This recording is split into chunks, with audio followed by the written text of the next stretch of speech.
conversations with those I have real relationships with. This is not an interview or an informational podcast, but instead a podcast of true witness to the living example of healing through relation, 2 by 2. This is a podcast that is truly just a space for us to meet fully in the present and allow the miracles, the love, and the light to shine through. This is a reminder that we do not wake up alone.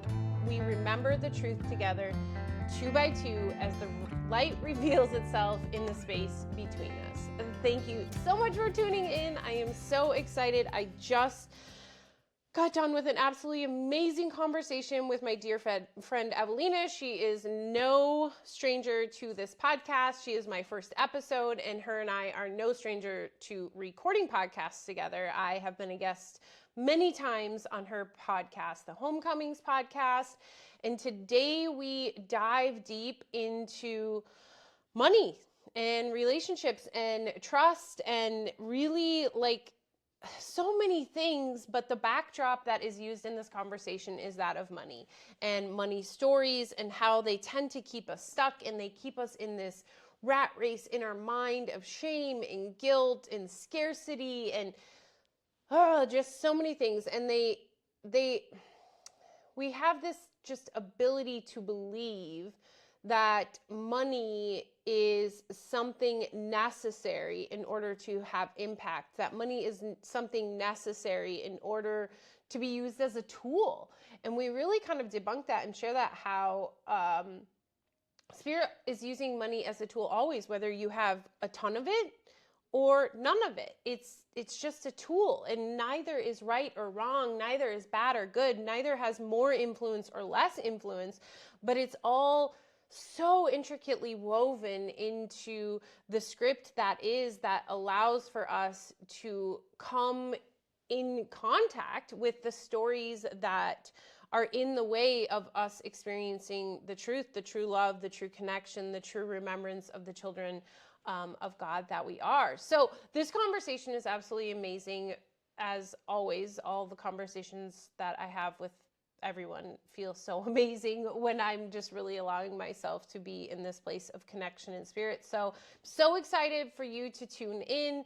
If you are also no stranger to money stories, we really hope that you can garner from this how important it is that we just not release one story to adopt another, but to allow ourselves to see that we don't need to have any money story other than the story that it's a tool that can be used for spirit. And it's the same as, me using this Aquaphor for my dry hands one time and for a burn another time. It doesn't matter what you use it for. And it's really just about why it's being used, which is not up to you.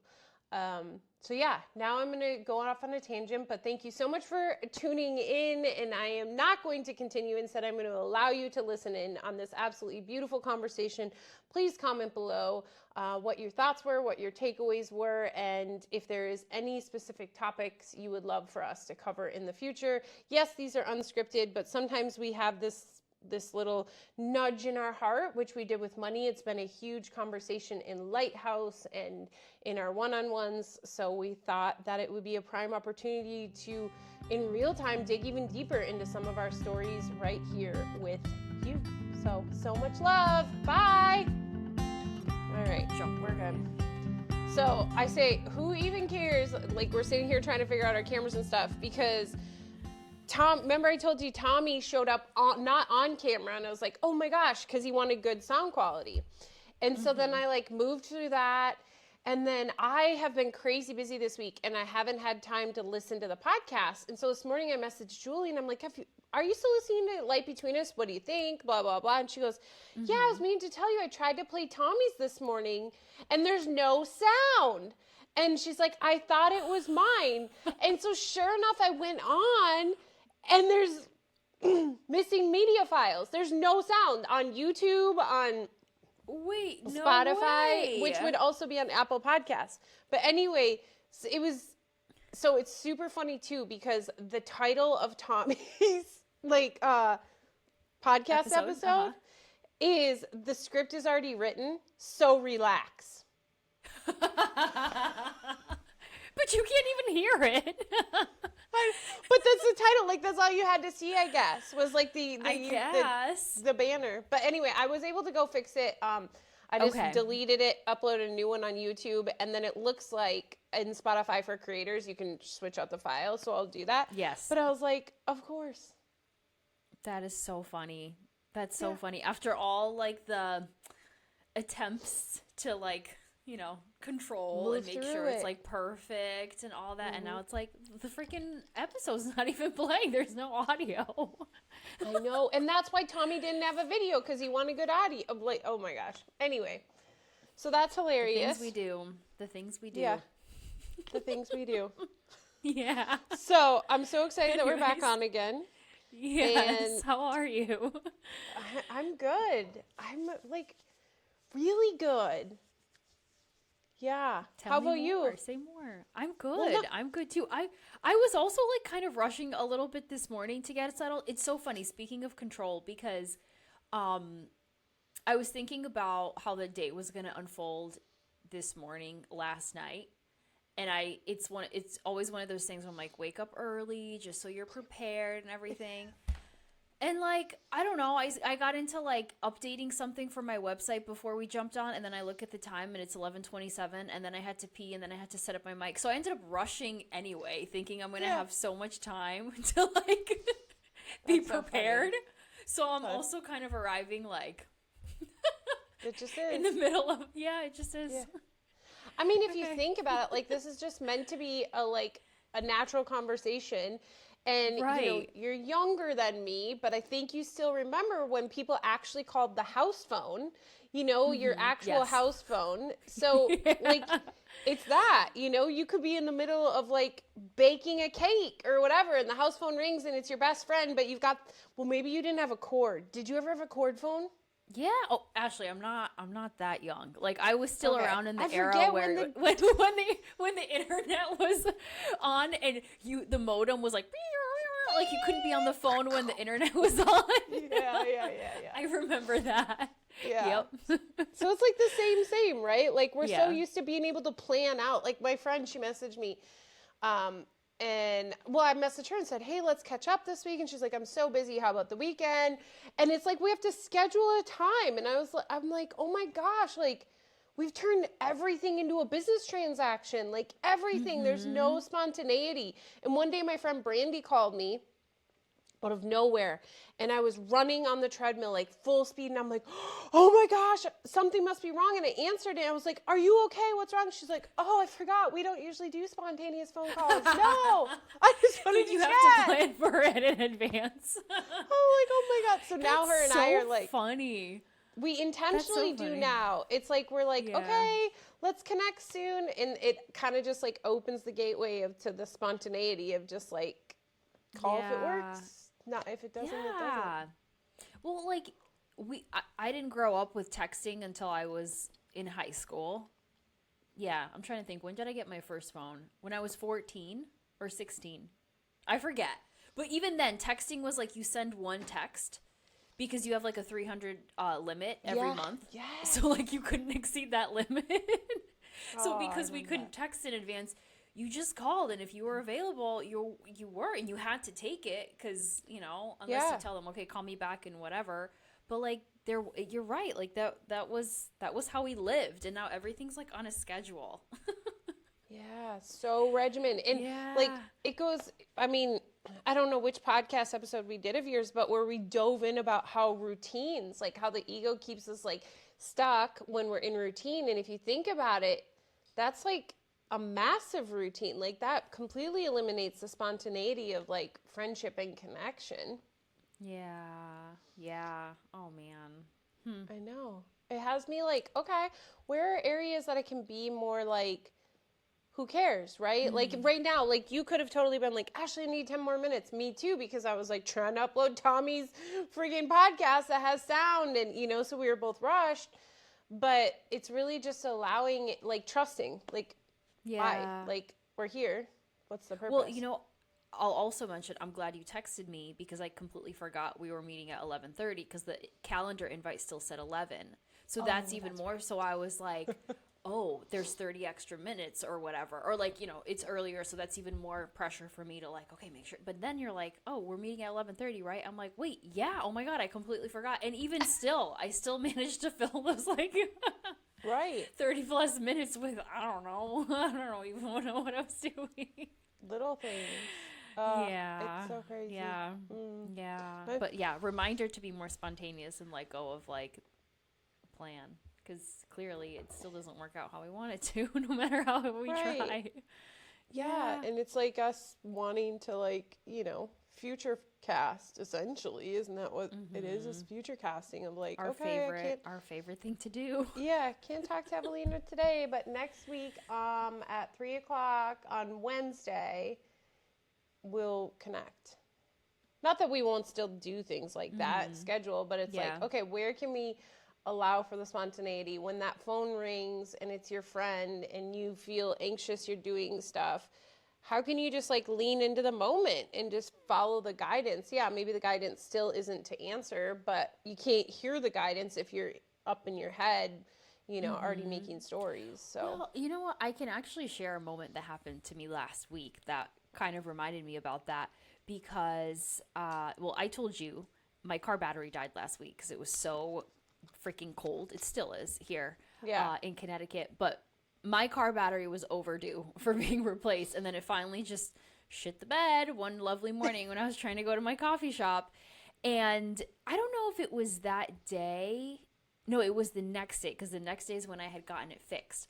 But I was in the middle of my morning. I had just gotten into like a pretty good flow because I was writing something for a client. I don't know if I was doing copywriting.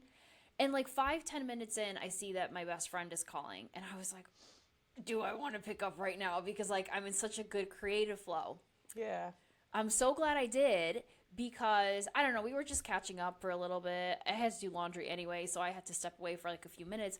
But as we're talking, like I ended up telling her at the very end about my car battery, and she's like, "Oh, did you look into like O'Reilly's or AutoZone? They replace it for free." I was like, "No way." And so I did end up going to AutoZone. They ended up replacing it for free because otherwise I had planned for my dad to do it, which was super annoying because then I had to drive my car to my dad's house and like get him involved. And when she told me that, I was like, oh my gosh, this is so much easier. And that's what ended up happening. But if I would have been so gung-ho about like, oh my gosh, she's interrupting my routine, I would have never picked up. And I don't know how the rest of that day would have unfolded, but more than likely I would have just pushed through and somehow gotten it to my dad's house. So yeah, I don't know. I guess just like a reminder of heed the call. Right, because it's like literally. Yeah, because everything is literally trying to reach you, to remind you of truth, the truth that is joy and peace, right? And so that was like a true call of like joy and peace, because you said there was so much weight around having to go to your dad's and all this, but by heeding the call, answering the call, you literally received the guidance to guide you to the peace and the joy. Yeah. That's so beautiful. I love that. Yeah, so that was actually like a tactical, tangible, Yeah. recent example. We don't always get those. I mean, that's the of big thing too. spontaneous callings. Yeah, we don't always get like what was the benefit from this, right? Because that's what the ego wants us to be, is like, oh, how did I benefit from answering the call? Like, it's so much bigger than that. So much And sometimes bigger. I will answer the call, and then I'm like, then maybe my ego steps in, and then it's like, oh, that did interrupt a flow or something, or I shouldn't. I don't know. Then there's like the total opposite of that too. Well, so then you use it as the excuse. Like the episode we talked about your mom and how she needed you, right, so bad to do this call, but you like surrendered and realized like, no, she doesn't. She can do this on her own. But we kind of talked about how you could have easily used that as a projection as to why you're not making money. Because if you would have had like a call scheduled during that time, and then she needs you, right? So it's just like an opportunity to project or receive. And so it sounds like those Yeah. are the moments where the ego sees it as like an opportunity to project, like you have your ego Right. glasses on. So I guess the trick is like, I mean, use this analogy, pay it, like use your bullshit meter, but like Yeah, try to really understand what is your intention behind right. it, which we don't always know, and that's why we're shown when we actually do something or Yeah. not, and then we feel the discomfort. So, yeah, Well, and it's the trust piece, right? Because the moment you went into like, oh, this call ruined my flow, blah, blah, you are saying like, oh, God's plan, I trusted it for a moment. It sucked. Like it actually ruined my plan. So then you're being grandiose and you're saying that things aren't happening the way they should and aren't happening for the good and that actually they're wreaking havoc in your life. yeah, Yeah. So it's really just like the trust and surrender that like, okay, this like it appears that my flow was broken, but was it really, or is that my perception of it based on my story, right? Like who knows? Maybe if you wouldn't have answered the call, you would have sat there with no flow anyway. yeah. Who You knows? know, you have the belief that Yeah, something was going to come of it because you were yeah, blocked afterwards. yeah. Just another reminder to surrender. Yeah. Which I think goes into like, I know we really wanted to talk about money. I feel like money has been a big thing on the mind. I mean, we've been talking about it in Yeah. Lighthouse. I feel like, I don't know, money's always just a thing. So, yeah. What are you Yeah. feeling into that right now? Yeah, well, it's certainly been a story that's, I feel, for me, it's been a big story the last year, especially. But the last month, like couple months, it's like resurfaced so strong. As change is coming up and I'm anticipating it. So, for context for people listening, I am moving in just like less than 3 weeks now with Lewis. We actually started packing this week. One box. um, it's actually One bringing me box? back. You packed Side one note, box. yes. Well, side tangent because we haven't really done anything, and I keep thinking about when Julie was moving from her Yeah. house, and like there was this like resistance, but then she just got it done. And I'm kind of just trying to remind myself, like, I know that we will get this done if it takes a couple hours or one full day. So I don't know. I haven't, Lewis either. Like, he barely helped yesterday. I was like, let's get started. And we did one box and we're like, okay, that's it. So anyway, Yeah. that's my packing journey for now. But I'm trusting that it will get done when the perfect time will come.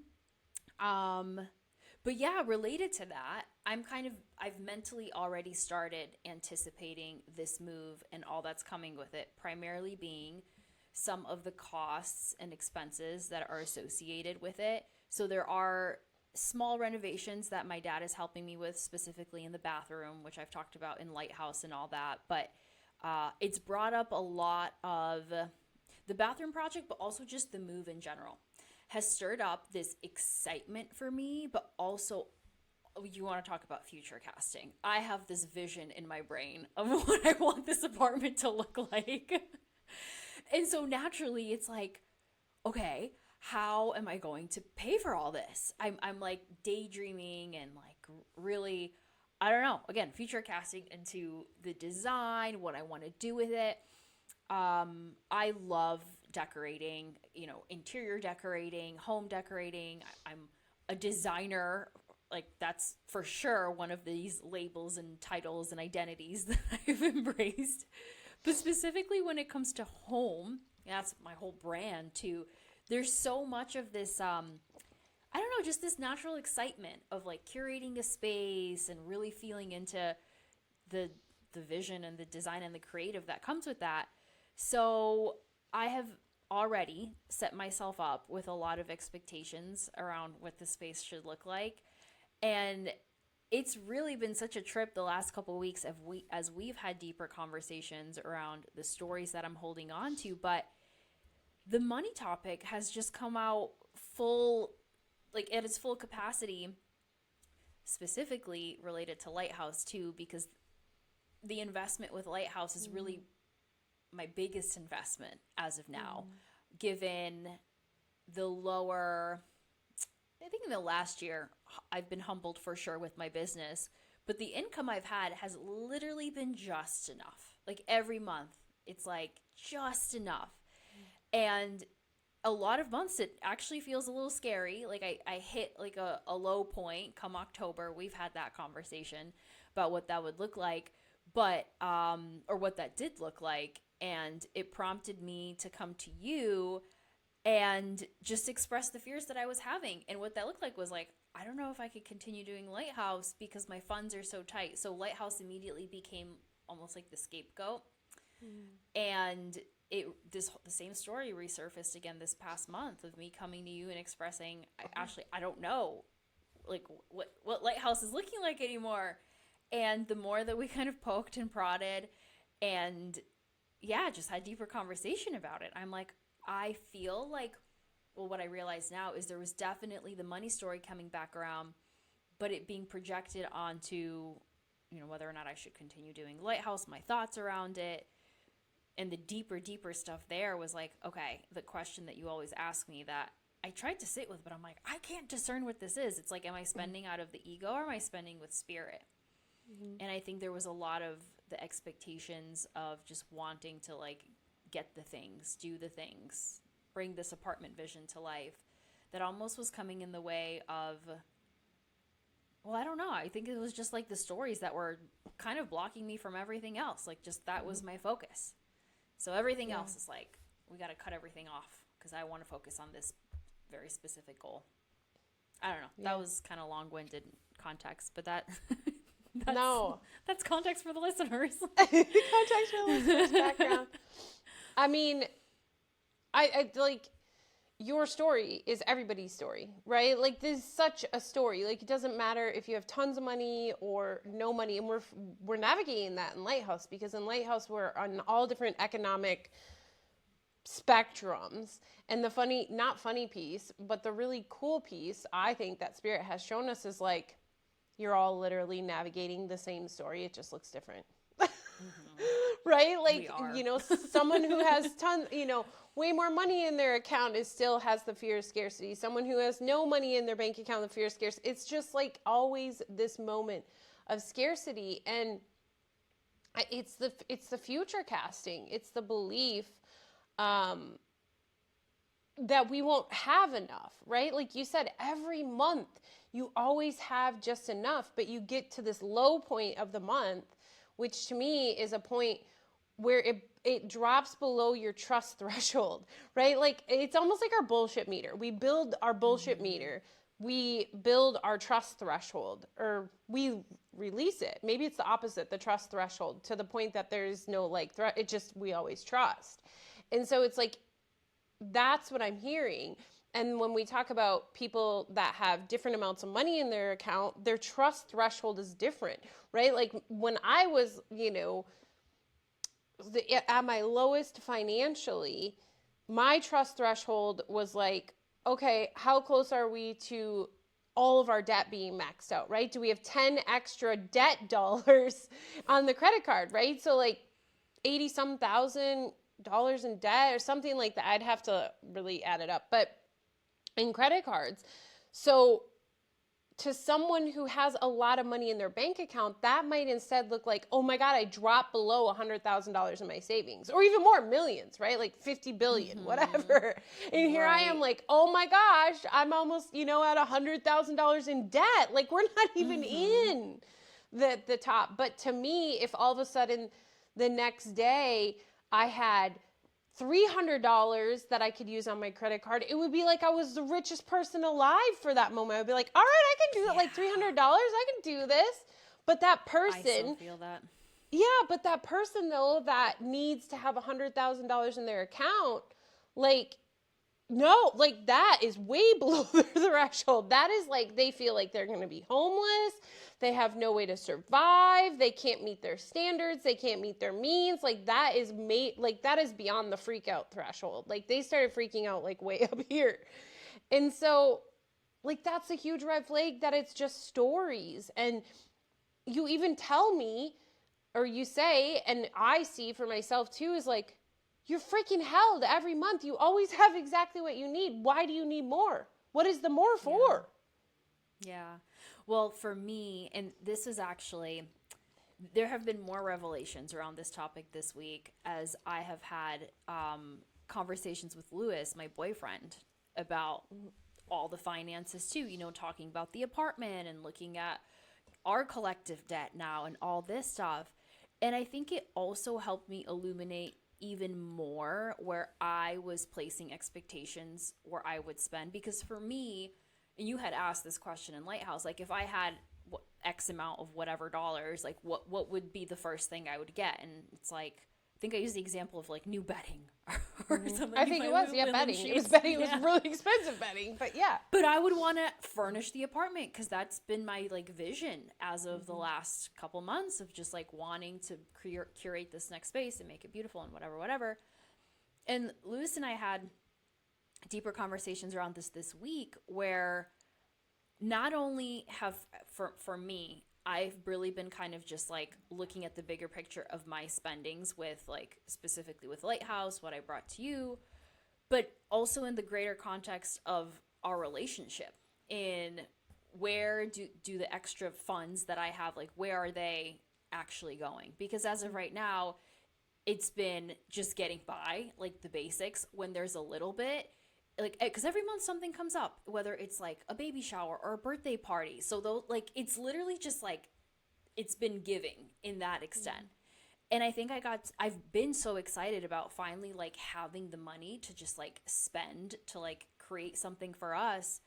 But Lewis and I have had the more eye-opening conversations this week around our collective debt and like, hey, we need to prioritize that before anything else, which was an uncomfortable conversation for me in a lot of ways. But I think it also reminded me, like, I don't know, I'd actually love to talk through this and hear your thoughts on it, because after having that conversation, it further took me out of the wanting to just buy stuff and let's focus on, I don't know, like remember the priority. Because I feel like the way that I have been living the last year with Lewis supporting me and helping me as I've navigated my bankruptcy process and like my personal debt journey, I feel like my perspective or like spending behavior hasn't really shifted. It's almost like you know the people that are like very, very obese and will get liposuction and like all these procedures, but then they end up gaining all the weight back because their like internal stories never shifted. Like they still always view themselves as like unlovable, or like there's just some wound that they always look to fill with food. I feel like that's how it's been for me, maybe, of like, does some deeper story need to shift for me to like, I don't know, just like get a handle on like where I'm placing my expectations with money and spending? That's kind of the question I've been sitting with this last week. Because I'm like, why is it that like, okay, we get a little bit, or I have like, you know, say like I have a little bit extra money that comes through from a client next month. I immediately just want to give it away instead of, and Lewis reminded me, he's like, I haven't asked, but you keep saying that you're going to contribute and you don't. And like, let me just remind you, babe, like we have a lot of debt that we're getting into. And I'm like, why am I not reshifting, or like, I don't know, where are my priorities going, essentially, is the question that's come up. So I don't know. That's like a recent revelation. And I'd be curious on your thoughts on that, because that's what I've been sitting with this week. Yeah. Immediately what comes to mind, and you know, anyone listening in, like, this is a much broader question. This is, you know, one of those questions in life that can literally change your entire compass, your entire experience. And so it goes back to trust. And the story you have, Ewelina, is what priorities look like, what they should be. Instead of, so it's like the person with liposuction, right? And they go and get liposuction. It was meant to be a part of their journey, right? And they still are fat, meant to be a part of their journey. That is the problem. They believe that it needs to look a certain way instead of surrendering to all of it, right? Like if you are obese and you get liposuction and you still stay obese, none of those events were wrong. They were all happening for the greater good. So right now, it is not about shifting your priorities. It's about accepting what you are witnessing at the level of form, right? Like the course, A Course in Miracles, what I'm talking about, literally says, do not change. You're not here to change the world, period. Means you're not here to change what it appears to be that Ewelina's priorities are. You're not here to change the amount of debt that Lewis does or does not have. You are here to change your mind about it. That is it. That is all. That is it at the end of the day. Because at the level of form, it is always going to look exactly as it's meant to look, period. That's God's plan. Right? So your only job here is to fully trust and know and remember that, like our Bali conversation, the place you are headed, I know you are headed because we've had conversations, so I'm not assuming, and other people maybe they haven't made this decision yet, is to fully remember the child of God you are that is fully dependent on his script in the story that is unfolding in front of your face. And the only option you have is to surrender to that and to remember that you are just love and loved. And it doesn't matter the amount you have in your bank account. It doesn't matter how you're spending your money. None of that matters in what your worth is and that you are truly the child of God. So I guess your question to me is like, is there a bigger story that needs to be shifted? The only reason why you're asking that, Ewelina, is because you believe what you are witnessing at the level of form is bad, is not okay, is not where you should be, is not where Lewis should be, but it is exactly where you are supposed to be in this moment. And you can continue, like you said, you're like, I don't get it. Like I've tried and tried and tried, but I'm still spending this way. That's a direct example I'm viewing myself as bad. Yeah, but that's a direct example. No, it's a direct example that you're not going to change the form, no matter how irritated and angry and whatever you feel. It's about surrendering to it and being like, maybe it doesn't make sense at the level of form, but there's something, like, it's happening. It's happening, period. And money, like I was having a conversation, I don't know, I think we had it on Lighthouse or whatever, but the Bible talks about being good stewards of money, or church or wherever, like there's this, in religion, they talk about being good stewards of money. And that's been like projected into this like ego level thing, right? Like how you spend your money depends. And like the question you said, I always ask is like, who are you spending your money with, ego or spirit? That doesn't change where your money gets spent. It changes how you view where your money is going. And so to truly, I believe, be a good steward of money is to not idolize it. And the moment it has control like it does over you, you're idolizing it instead of allowing it to be a tool that spirit is using to spark remembrance of the child you are. And that means that it's always a tool. Having shit tons might be the tool being used, aka being super obese might be the tool being used. Being dead ass broke might be the tool being used. Being super skinny might be the tool being used. And both are equally the same. Neither is good, neither is bad. Both are just a tool. And the only time that we get upset about the tool and how we're witnessing it is when we have given it a story that isn't actually true. Like, it doesn't matter if you have money or you don't have money in the aspect of love and like the ability to shift your mindset, right? Like, there's some homeless people that are so happy. What just came to my mind. So there's this big sailing family Pat and I were watching a video last night, and they're very well known. I've never watched a video about them. And they're making big life decisions, and they're kind of like at odds about it. But in watching them, I didn't feel like they felt free. But anybody else who's like tied down to a 9 to 5 would think like these are the freest people in the world. They're sailing around the world. They're, they get endless money and this and that from whatever.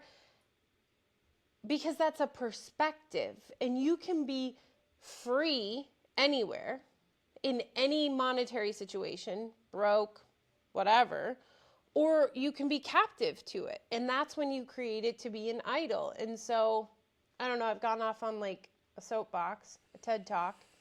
All good, all great reminders. Yeah, I think the trippiest part for me with this whole money journey is it is so counter to like everything. Like there's so many stories when it comes to money in society, how you should spend it, what you should be doing with it. And I feel like I'm meeting every single one of the stories, and it's brought up everything. And we've talked about it in Lighthouse, like the fact that, you and I think are on the same level with this, like the 401ks and the retirement savings and like all that, like recognizing like, I don't have any of that. At one point I did, and I was striving to like get there, but now it's like, I had these thoughts many times this month of like, what am I doing? Like, what the heck is, like, I'm 33 years old. I literally am at like my lowest point financially that I've ever been in my life after going through all these different journeys. And I'm worthless. Like, what does this mean? Like, I had to face that question like head on of like, I'm a failure. And it's like, as I'm saying that, I'm like, ooh, like it's bringing up a little bit of emotion, but as I say it, I'm like, I know that's not true. But like, I met so many of those stories with every single one of these like money scenarios, whether it's like having the savings or like the steady stream of income, or even stuff like health insurance. And it's like, I feel like sometimes I'm like, damn, like I'm really winging it every single day. And that is scary. Like, that's really scary. Gosh, I am getting like a little emotional as I say it, because it's really brought up a lot of fear, but I have been so held. And as I say, like every month has been just enough. And even in like with this apartment that's come up, for context for people listening too, like, I had mentioned, my boyfriend and I collectively have like built up a little bit of debt with the credit cards as he's been helping, me kind of, get by. And we decided, because we've been paying rent every single month in this apartment, which has been great. We decided we're going to stay here because it's a pretty great deal for the area. Lewis has been here for 4+ years. So we're staying. But then my brother called me 2 months ago and he's like, hey, I'm moving out of grandma's house because he's renting on the second floor. It's pretty much free. All he pays is like $400 to cover annual taxes for them every year. He's like, if you want it, like you and Lewis can move in here because I'm going to be moving in with my, his fiance. And after talking about it both in Lighthouse with you, because there were many thoughts going back and forth of like, is this the right move? Is this not? And then with Lewis, we're like, yeah, financially, this is like a huge breakthrough. Like, we're going to be saving so much because we're not going to be paying for rent every month. So that's been like such a blessing that I feel like we haven't officially fully felt, because we're not there yet. So we haven't kind of seen that impact with our monthly spendings. But like, that's been a huge thing. And like, little stuff will come through all the time. And so I'm trying to really hold on to those and keep that perspective really strong, especially when those stories of like, what the fuck am I doing with my life? Because compared to all of the people in my life, most, who like have it, we could say, more together financially. And again, this is also what I'm seeing on the surface. I don't know what's going on in people's personal lives, but that's where the ego wants to go, of like, look at everybody else, Ewelina. Everyone has their 401ks and they bought their homes, and here you are still renting and barely getting by. So that's my heart pouring TED talk there. It's it's such a beautiful reminder, though, how the ego keeps you wrapped up, because you literally just told us that you're going from paying rent to free rent, but let's put that on the table right now, because we're not there yet and we're not experiencing it. So let's talk about how we don't even have 401k, and I don't know how I'm going to afford to decorate this place, which the 401k is even further out than prospectively when you're going to have free rent, right? But we've already said we have to table the free rent. Like, that cannot be included. And like, even financially, it's so interesting because it shows us that there's only one coin when it comes to money. It doesn't matter what side you're on. If you're is severely in, this space of I don't have enough or I have too much, because that's a whole nother story of I have too much, I'm not worthy of this, I need to give it away, whatever. That's a whole nother story. But we're seeing that right now, that like you and Lewis felt that you're in this space where you need to wrangle in your finances and start saving money, right? And start paying off debt, whatever it is. So we get this apartment that is going to be a massive savings of that. But we're not going to stop there. We're going to cut out this and this and this and like completely jump over the fact that here's an additional like $1,000 a month that can go towards the debt. Instead, we're going to jump past that and be like, but also we need to eliminate this in our life and this in our life and this in our life, because you've jumped now into the scarcity. And it's like the fudge sundae. It's like you wanted so bad this opportunity to begin to pay off your debt, and you've been presented it, but it's still not enough. Because your happiness isn't in that, but you're not willing to see that right now. Your happiness is not in paying down your debt, because if it was, it would have stopped at that $1,000 of rent money of like, oh, yeah, this makes us happy. We have money now to pay down our debt. Mm-hmm. But it's like, but that's not enough. So then now we got to cut out Lighthouse. So that gives us another $600 to go towards debt.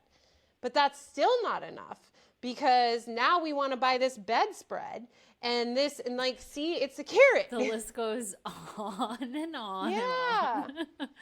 Mm-hmm. And so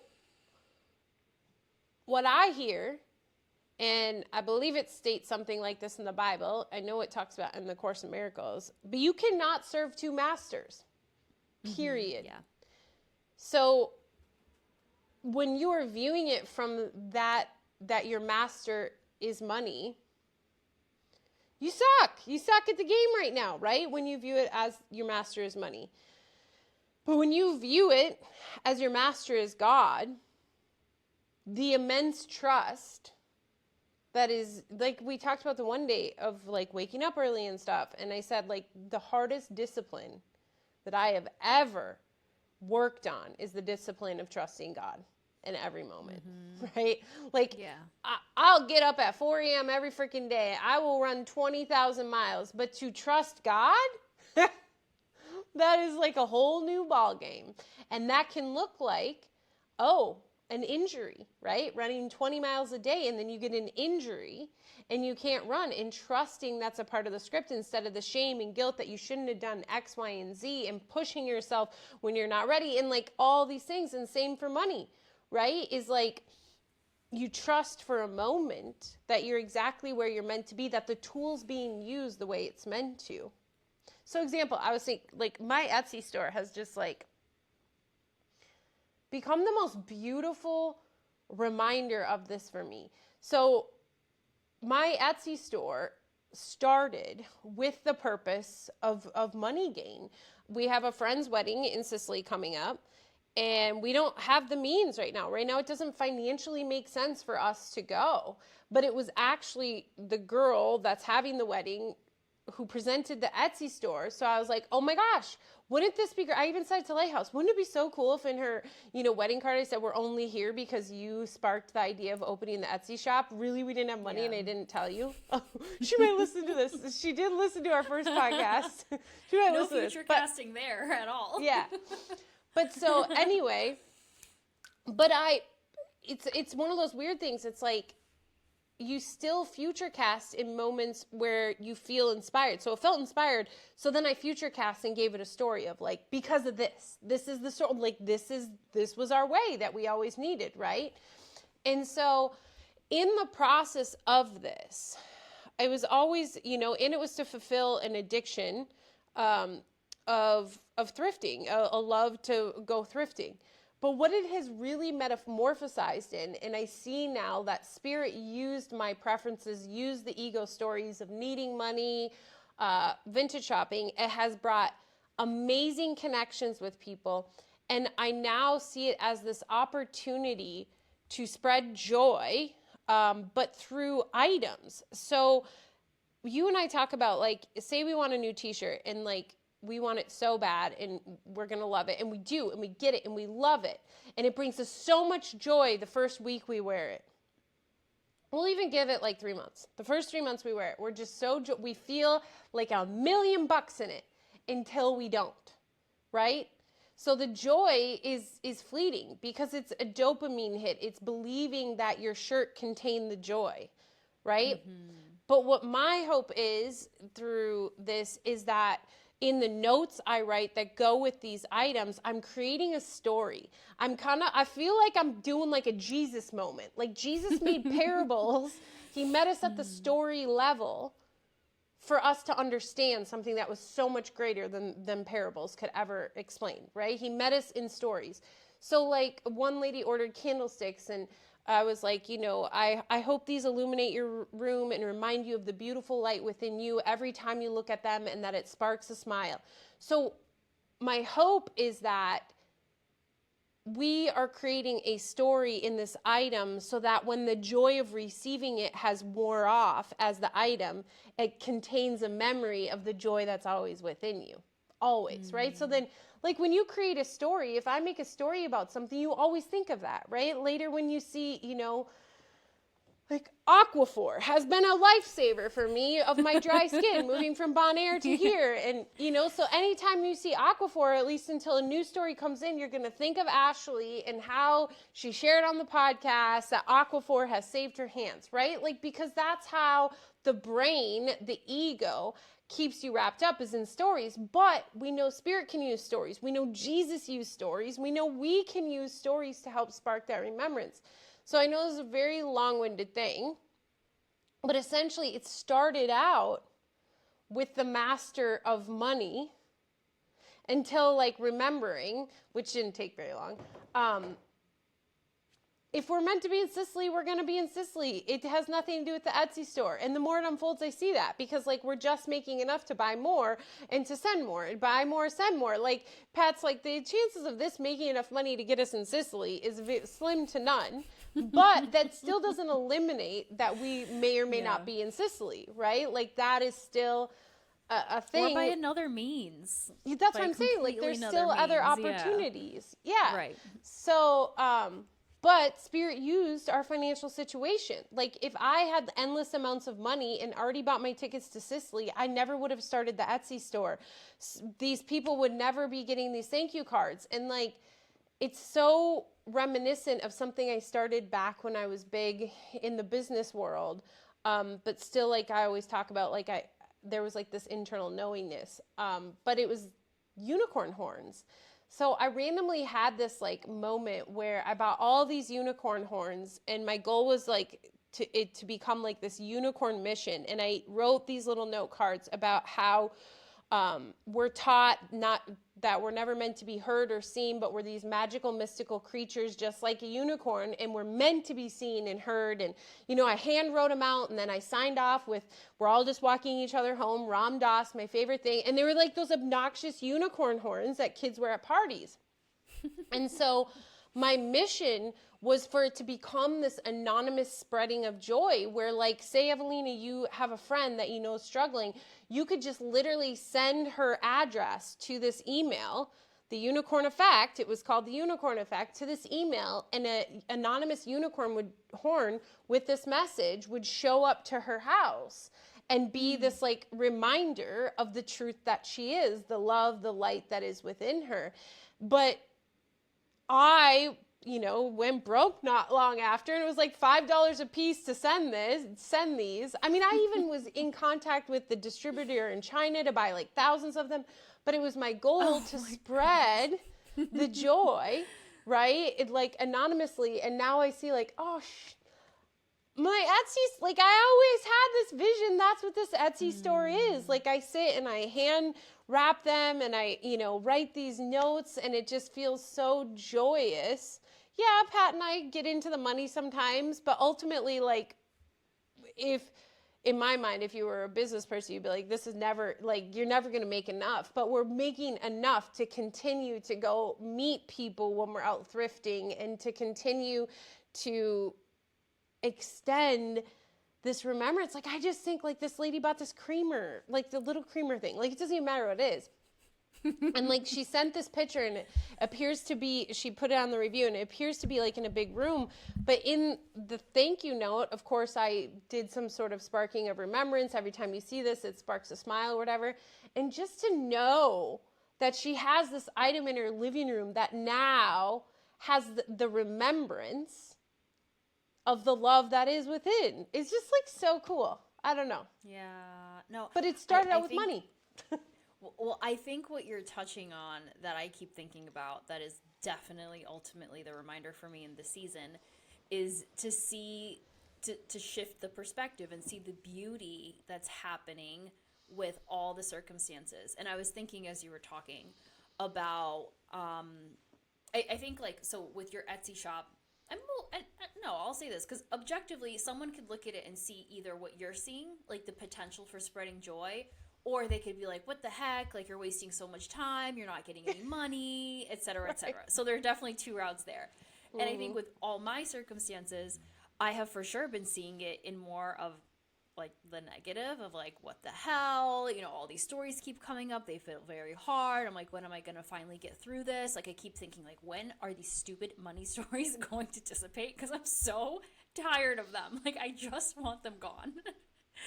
But I can think and recognize, like, even amidst the heaviness, there has been so much beauty and opportunity. I mean, it sparked so much lovely conversation and dialogue on Lighthouse in our last two conversations, specifically. And I think in me navigating all the heaviness with money, specifically with considering to leave Lighthouse, it also invited this really beautiful conversation that we had last week or two. Yeah, it was Monday, so like the last time we had connected, around what that would look like. And gosh, it was specifically what Julie had reflected to me about, like, it's okay, Ewelina, like, if you want to take a break for a month, if you want to come back, like, and I didn't realize in that moment, outside of the money stories that I was feeling, but also the story of, like, I don't know, that, like, I'm doing something wrong or something. Like, it was the same feeling that I experienced when I originally came to you with my first money story back in October, that I can't pay for Lighthouse, and you met me with love. That it's like, it's okay, like, we'll figure it out. And Julie was also like, it's all right if you want to take a break, come back for a month, whatever. And I don't know, like, for some reason I felt like I felt wrong or bad for even just, like, talking about it or, like, entertaining the conversation, or even, like, we're so interconnected in Lighthouse that I feel like if I was to leave, or if Julie was to leave, or if Scott was to leave, it's like, I don't know, it wouldn't be the same. Yeah. And, like, I feel like we're like a little family in that sense. But I felt like a weight or a burden of me even entertaining that thought. And so to, like, be met with Julie's reflection, it's like, whatever choice or decision or thing, like, everything is okay, Ewelina. And I always feel like that is a thought that comes to me quite often, actually. Like, immediately the story is like, I did something wrong. Like, I'm a bad person. It shows up in, like, the smallest of ways. Oh my God, it happened this week. It was actually so funny. I think it was like Monday night or Tuesday night. Lewis and I had, like, because Lewis was super sick. He had the flu all weekend with the storm and stuff. So he was just, like, in his little bubble, and, like, I was getting a little stir crazy at home because you couldn't go outside. It was too cold to just, like, even step out. And I just wanted attention, and I wanted to do stuff, but Lewis was really sick. He wanted to be alone. So I was just like craving attention. And then finally the next day, I think it was like Tuesday morning, he woke up and he was so much better. And I was like, oh my God, like you're back. And he's like, yeah, like I'm feeling so much better. And he was like back to himself. So when he got back from work, like, I don't know, we just had such a lovely evening. I think we had dinner. We watched a movie. Like I was like re-feeling that connection. And then we were brushing our teeth in the bathroom that night. And oh my God, it's actually hilarious because it's right here on my desk. I love these floss picks. Yeah, me too. After every meal. Oh my God, look. Okay, I'm not alone. After every meal, I feel like I need to just like. Me too. Because I just feel like cleaner, everything. Yeah. And Lewis hates it. He gets so irritated because he's like, you floss in the bathroom. Like I leave them everywhere. Like he found one in our dishwasher, Ashley.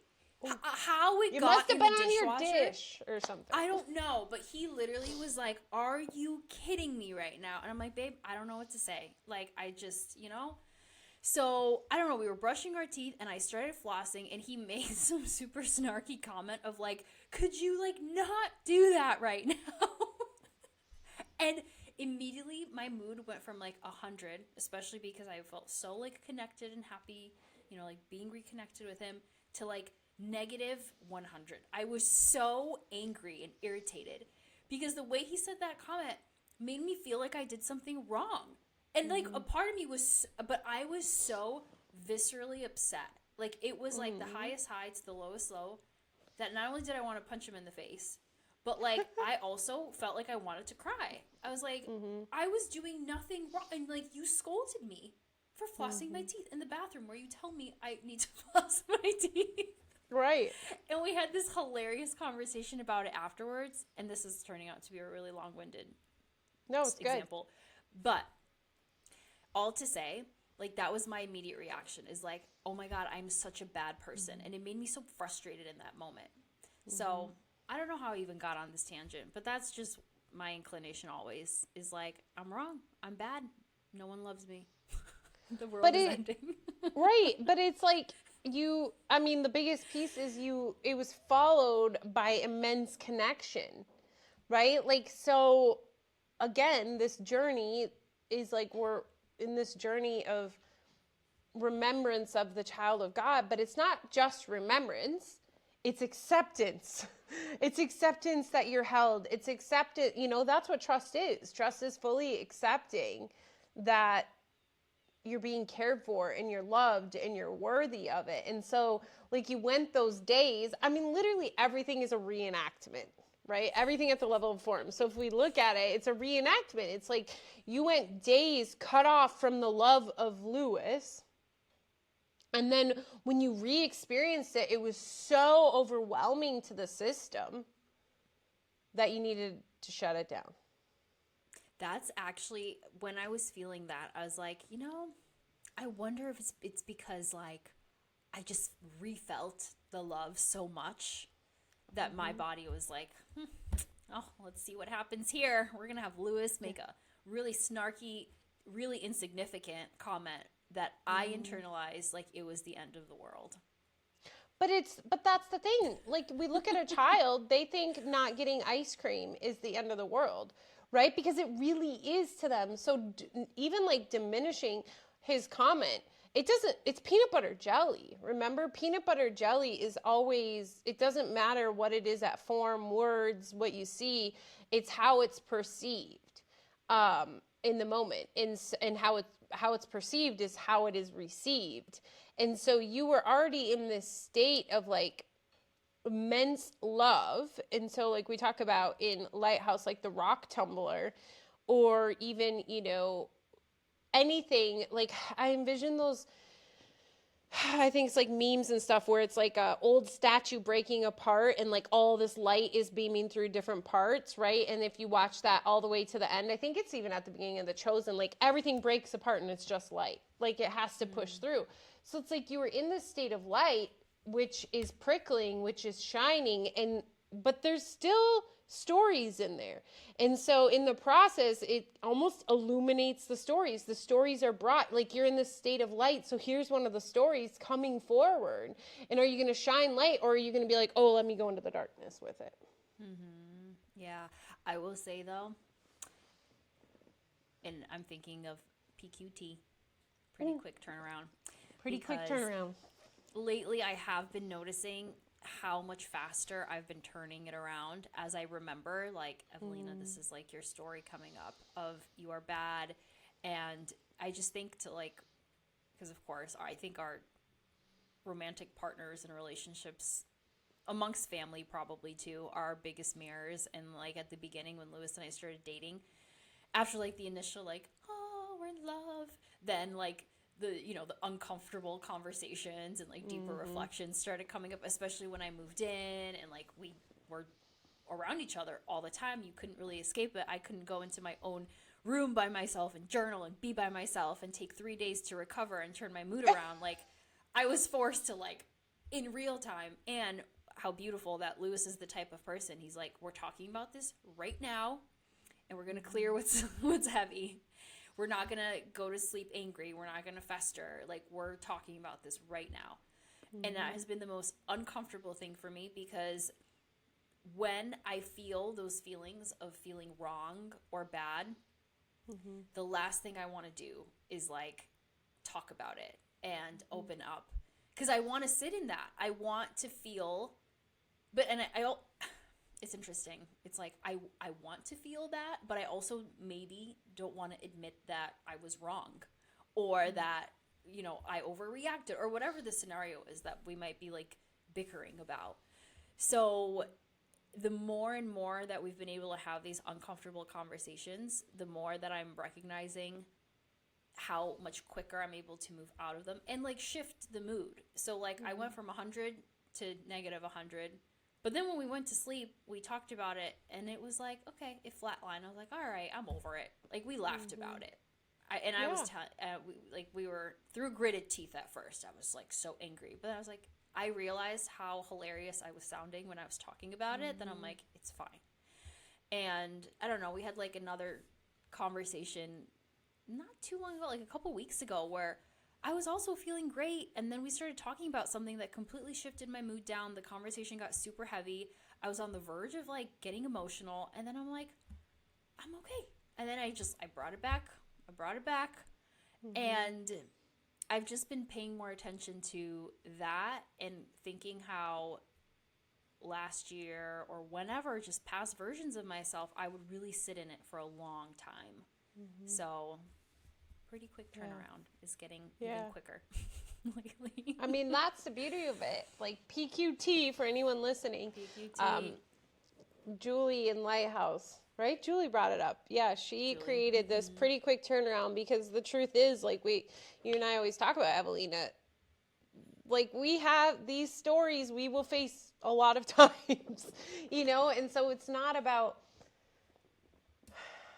like being like, oh my gosh, they're still there, they're not gone yet. It's instead seeing how quickly we can remember truth. How quickly can we bring ourselves back to spirit? And like it gets less and less. And that's why these moments of not being in spirit get more and more quote unquote painful, because they're getting further from our norm. And when we first started, it was the opposite. Remember, like at the beginning, it was like feeling into spirit and trusting was like so uncomfortable and so scary, and like to the uncomfortable, like it just didn't feel right. And now it's like when I am not in a place of spirit, and I am, really it is so, it's like a million times worse. It's like the pebble in your shoe, right? Like it is like, so like that floss thing, don't diminish it. It felt so heavy though, because you're so used to not witnessing things like that anymore, right? It was like such an odd space to be in, because it's not your norm anymore. I mean, I think back, oh my gosh, when so many mannerisms of past partners would drive me insane, right? Like to the point you just wanted to punch them in the face, but it was pretty frequent, right? Yeah. It was pretty frequent. And now it's like, I know when I'm in the ego. When I'm in the ego and I look at Patrick, there's a million things that I could pick apart. But when I am coming from a place of spirit, he's like the most beautiful thing I've ever seen. And so are the other people I'm interacting with. It's like, it's like, how can one minute you be like this gross little kid and the next minute be like the most beautiful, version ever? And it's because I'm either viewing him as the ego or I'm viewing him from a place of spirit. And spirit only sees Christ's light. And Christ's light, no matter what it appears to be at form, is received as just like pure beauty. Yeah. Same with yourself too. I feel that there was one day like this the yoga week outfit. I always love that analogy, and it's like same thing. Like, I don't know, there was one day this week where I was just like not feeling great, and I was like, I don't look great, I don't feel great. But then there are other days I just love myself so much. I'm like, you are just the hottest thing ever. And but it's the same because you aren't Ewelina, you're the observer, which here we go metaphysically. But if we're looking if we're looking at it from that perspective of like, this just happens to be the designer outfit that you're wearing, but it's not who you are, right? Then it's like you can either see it riches or rags, right? When you're viewing it, even Ewelina, from the ego standpoint, you're seeing it as rags. You're seeing it as like tattered and abused and has had so much trauma. And oh my God, there's gold flecks on it trying to pull her back together. But then when you are viewing it as the designer outfit that it is, JCC, Jesus Christ Central, or whatever brand you want to give it. Yeah. It's like you're just like, holy, how did I even get this outfit? Like, holy shit. Yeah, it's wild. Yeah. It's Last wild. week I was wearing like a raggedy old Anne outfit, and today I've got like Dolce and Gabbana and Fendi and Chanel and all that is, Superimposed over my Gap hoodie. yeah, right? But that's the thing. Sometimes, and that's why, like, you can be in a crappy state of mind and put on a Chanel dress and still feel like you look like shit. Yeah. Or be in an amazing state of mind and put on a dollar dress, a dollar dress that was 50% off at the Goodwill, and it has holes in it, and feel like $1 million. Yeah, I know. It's the It's story. always the mind. Yeah. It's the story, and that's what I'm trying to tap into with Etsy is the story. Like, it has nothing to do with selling you a creamer or what. Although it is fun cleaning silver, like it is the royal biggest pain in the ass. But Really? It's almost like, oh my God, Ewelina! Like some of the silver, I'm like, what happened? What did you guys? Did you guys with? Like? Do you have to get a silver a cleaner? Special... Okay. Well, we do like a bath first with like baking soda and stuff to get most of it off, and then you like polish it. Okay. But it's like everything is an example of what we're going through. But like some of the pieces that we had written off, we were like, this thing is junk. And we were like, let's just try it, are the most beautiful pieces. And it's like Jesus, right? Like in the Chosen, in the Bible, it's not it's the whatchamacallit, it's the Gentiles, right? The Gentiles, Pat, right?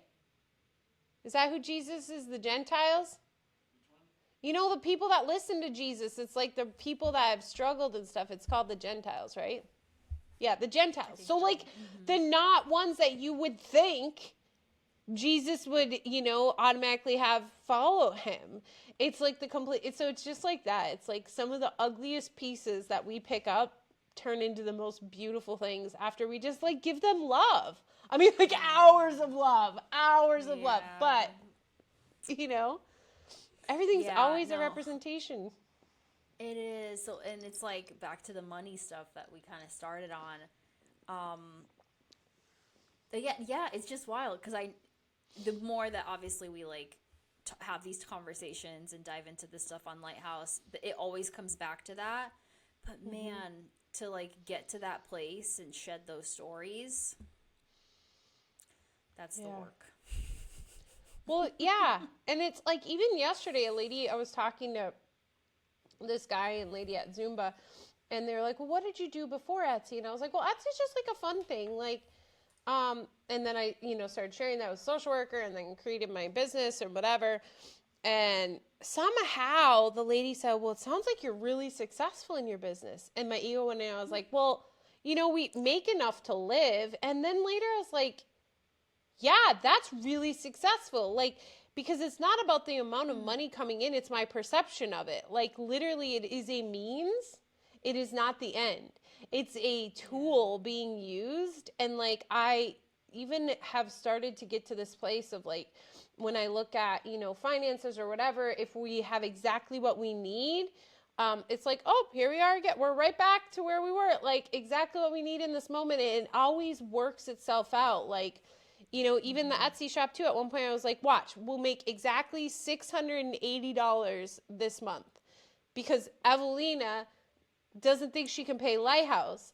And so this was brought in as the exact means, so I'm starting to see that. And I've talked about that before, is like, anytime I try to make more, like, it's like Ashley trying to accomplish something. Instead, when I just surrender and know that, like, if I'm meant to have, this or that, like, the means will come through, whether it's through a coupon or a gift certificate or, extra money flowing into my bank account, or I find it at the Goodwill for $1, like, whatever. Like, if I'm really meant to have the damn thing, I'm gonna have the damn thing. And if I'm not meant to have the damn thing, I'm not going to have it. And do I want to waste space that could be space for love to flow through with the fear and the need to try to figure it out? Yeah, I think the most soul-crushing thing for me is what happens when I realize that I can't have the thing after I have already spent so much time invested in future casting and painting this beautiful story. But I am seeing the quicker turnaround on that too.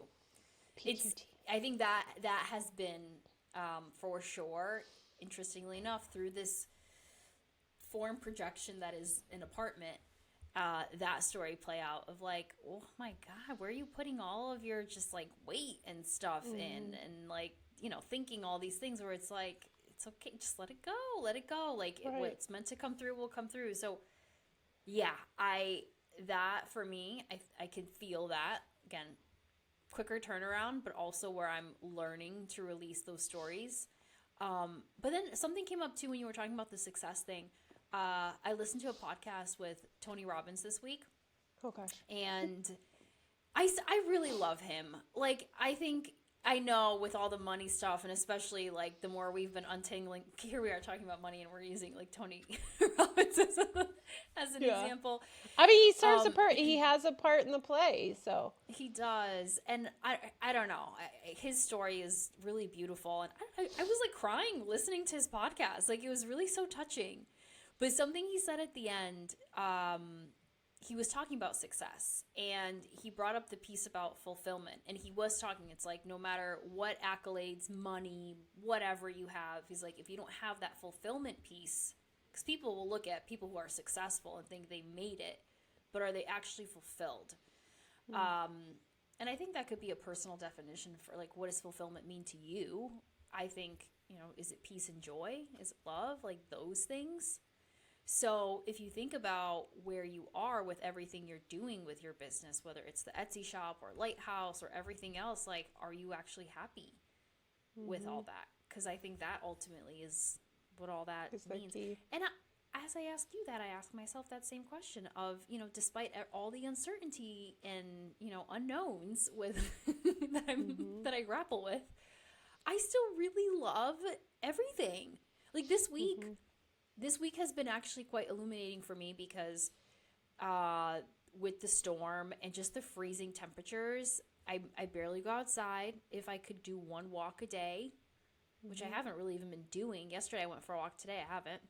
It's just so cold, and I'm like, I don't have to leave my house if I don't want to, because I don't have to. Like, I could do all my work from home, like, and it was just an illuminated kind of opportunity for me of like, wow, like, I'm so grateful for all of my circumstances, my perfect circumstances right now, because it really does feel good. As much as I talk and think about like wanting more money and like considering going back to like traditional job and blah blah blah, it's like, but you know, those stories would still probably follow me and come up, because that's where my intention.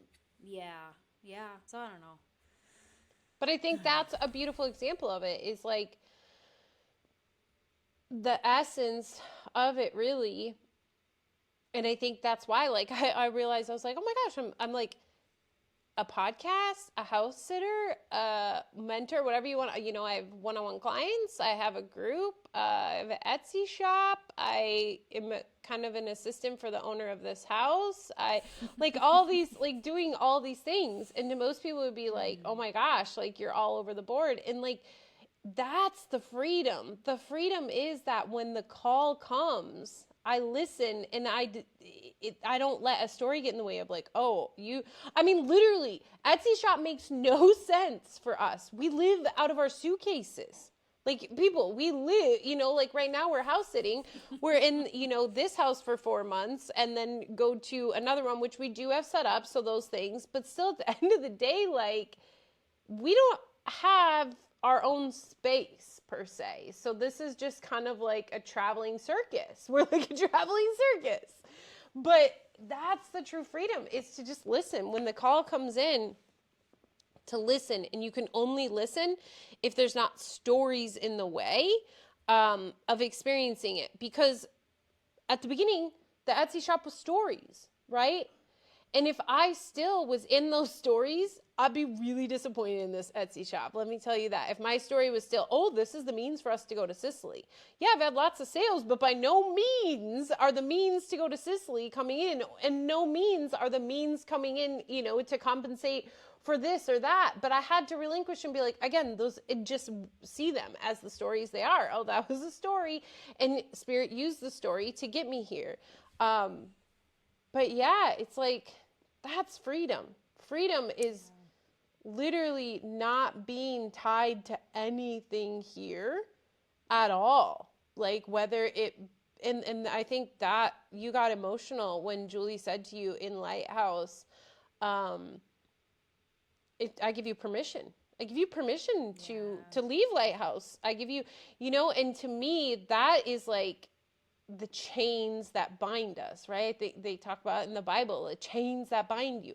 The chains that bind you are only the stories of the belief that you have to do something for a certain reason for other people. And she, like, at that point, yours was like abandonment, right? Abandoning the family. I can't abandon the family.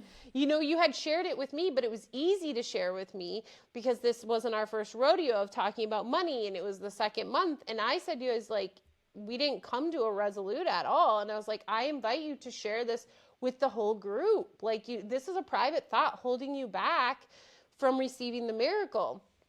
And that was it. You know, it was Julie being able to cut your chains that you thought were there, that were never there.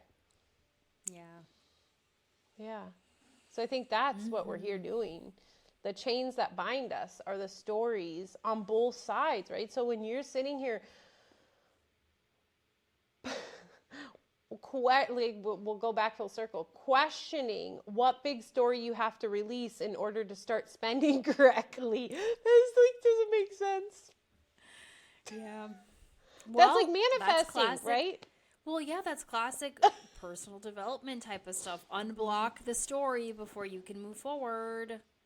And to put a new story in, because that's all you do is you just make a new story until that story doesn't serve you anymore. Because what if, you know, you switch your story to I'm a saver? Like, there's people out there that, like, they, you know, live in rags because their story is so far to the other side. Like, they have millions of dollars in their bank account, but they spend anything.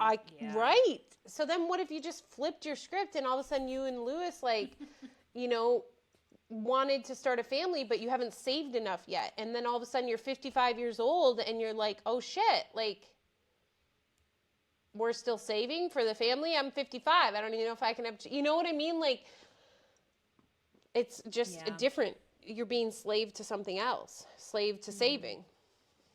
saving slave. Yeah. And not to say, like, anybody tuning in, you can save. We're not saying don't save. But when you feel like you have to, that's where the greatest quote that is like the biggest struggle from the courses, need do nothing, comes in. Is like right now, Ewelina, you think you have to do something, whether it's get rid of a story, save money, spend less money. That means that you're deciding at the level of Ewelina what should or should not happen instead of allowing yourself to be guided and be used through the vessel that you are. So, yeah, I don't know. Money.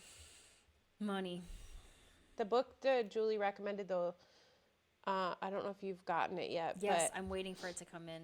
I haven't started yet. Yeah, The Soul of Money, right? Is that what it's called, The Soul of Money? Yes, I'm excited. Yeah, that's really good because it's like the opposite. I mean, the tribe always trusts that they're going to have everything. So like if they were moving to a new hut, they wouldn't be worried about how they're going to get a bedspread or not. They would just trust like, okay, well, we've got this bedspread, but I'd like a new bedspread if I'm meant to. Like Sister Martha down the street's going to make me one. You know what I mean? Like, I don't know. Yeah. Who knows? It's not up to us to know. Yeah, I mean, on my phone, what's my phone? My little reminder for my wallpaper is make room for the unexpected. Yeah, and I'm that not is doing so that. funny. Right, And because I'm I not think doing you that. said that in the last podcast too that we recorded. Yeah. You answered the that's call. my double reminder. Yeah, like your call, That's my double your reminder. call for 2026 was make room for the unexpected. And so it's like the thing I sent that Sava wrote about how we first have I to loved that. move through the that other was so side, good. right? So you want to be able to make room for the unexpected, but you first have to see all the barriers that are in your way of that. And then you can receive that. So whenever we want love, people are like, I want love. Why am I experiencing this? You know, the opposite of it. Well, because in order to get there, you have to remove the stories that are blocking you from there. And the only way to remove a story is to face it.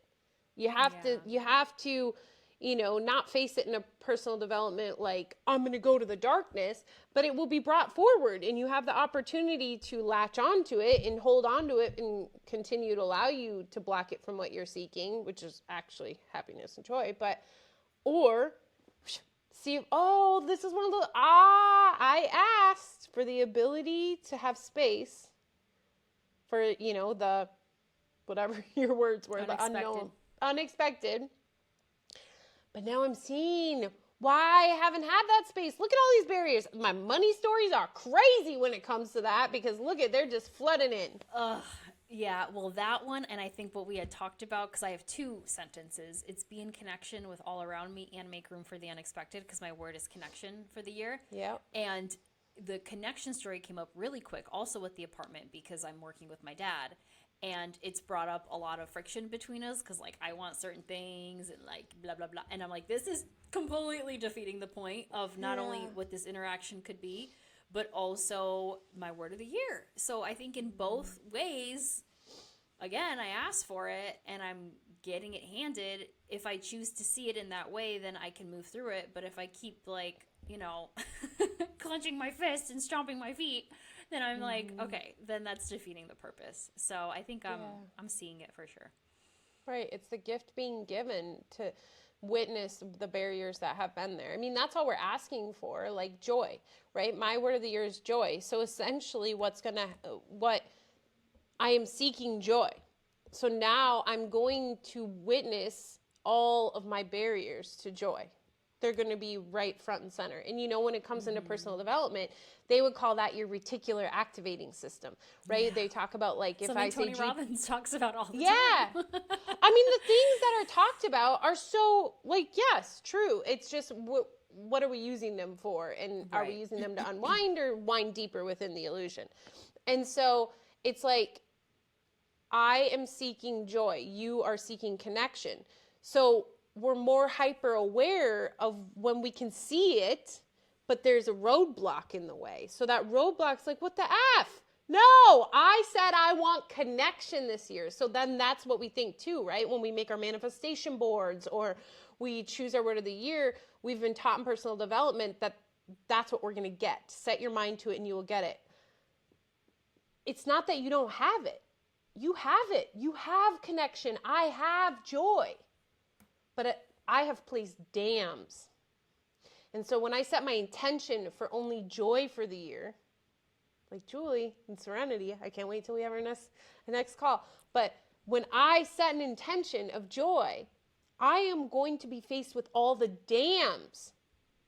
Not the joy. The joy's there. Like, it's not calling in joy. Joy is already there. The flow is already there. Connection is already there, Ewelina. Yeah. You are already filled with connection all the time. The problem is you don't see it because of your dams. So now you're going to see your dams, and you're going to be given an opportunity to remove your dams so that you can perceive the connection that's always there. And that's what the miracle is, right? That's why there's always miracles occurring. There's always joy in my life. Like, there's never a moment that I experienced anything but joy, that joy was not there as an option. It was my dam that chose me to see fear and sadness and anger. Scarcity, right? So right now, you have all the money in the world, girl. You have everything. You are fully abundant. But it is your story of what that should look like. It is your dam you have created that is keeping you from experiencing that abundance. And only seeing scarcity. Yeah. Or mostly seeing scarcity. I feel like it's finally easing up a little bit, but it was heavy this month. It was pretty heavy. Yeah, but it's you picked up the phone, you dialed. I mean, on Pluribus, that show still. You and Lewis need to watch it. But Pluribus, like, she literally picks up the phone, even though she's apprehended, and they tell her everything she wants to hear, but she's like, hell's to the no. Hang up this phone. No. Right? Because she still had roadblocks. Yeah. Maybe we will, because I feel like we've been watching, again, I texted you, I asked you if you and Pat watched The Matrix recently. Yeah. Because, I only watched the first one like 3 years ago, and it went like way over Which my we're head. proud I didn't of really you. get it. I'm proud that you've already watched it. Oh, because yes, you're so late on to the game on things. Well, I mean, 3 years ago to watch The Matrix for the first time was like pretty crazy. But I didn't really get it. I was like, whatever. But we watched all three this weekend because of, the storm and Lewis being sick. And I was like, oh my gosh, this is like the greatest trilogy ever made. Especially seeing it through the lens of like what I know now with the illusion. I mean, the movie starts off, I don't know if you remember, because the computer starts typing to Neo and it says, "Wake up, Neo, you're dreaming." And it's like, I'm like, oh my God. And then it just like all the little moments where you like question the reality and the substance of things and like looking at humanity and like the programming and the control. And then Neo, the one, and like Jesus, this, like, I'm like, oh my God, I see all this amazing symbolism. And it's just such a great embodiment and representation of so much that I like haven't been able to kind of like stop analyzing it. And I'm like, this matrix that we're living in. Like, yeah. I mean, it's a dream, right? And like you said at the beginning, it says, "Wake up, Neo." It's so beautiful that you brought that up. So we didn't end up watching it, but then I had a call with Scott and we were talking about something and I got to use the boy with the spoon, or the kid. I don't know if it's a boy or a girl. Do you remember that? When Neo goes to like see bending his mind, bending the spoon. Right. And then Neo attempts to bend the spoon, but he sees it and he wants a bent spoon. And the kid's like, no, you have to see that the spoon isn't there. And that's how the spoon bends, right? Yeah. Because when you make it real, then you're in the illusion.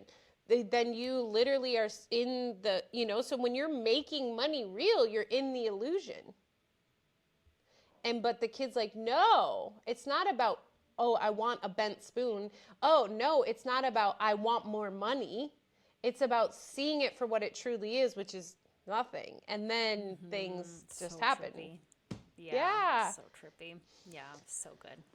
But it's so, I mean, there's a reason why these movies are coming back around, you know, like so many people, and I'm just like pluribus, it's crazy, like the ratings, because, you know, that's used to be my judge of character. Like I said, with that book, that Soul of Money book we're reading, it only has like 1,000 reviews, but Rich Dad Poor Dad has like 100 and some thousand. So to me, I was like, this is a holy grail because the ego has not been ready for it.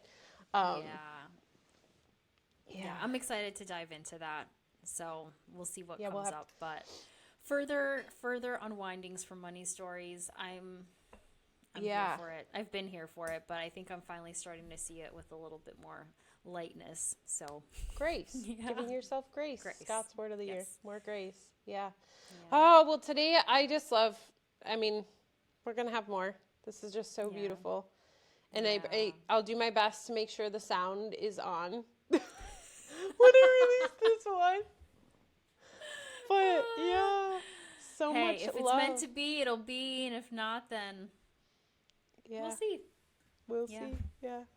Oh, well, so much love, dear friend, and thank you for coming on and chatting all things money and being open and vulnerable and just like, I love you so much. Thank you. Thank you. Bye, everyone.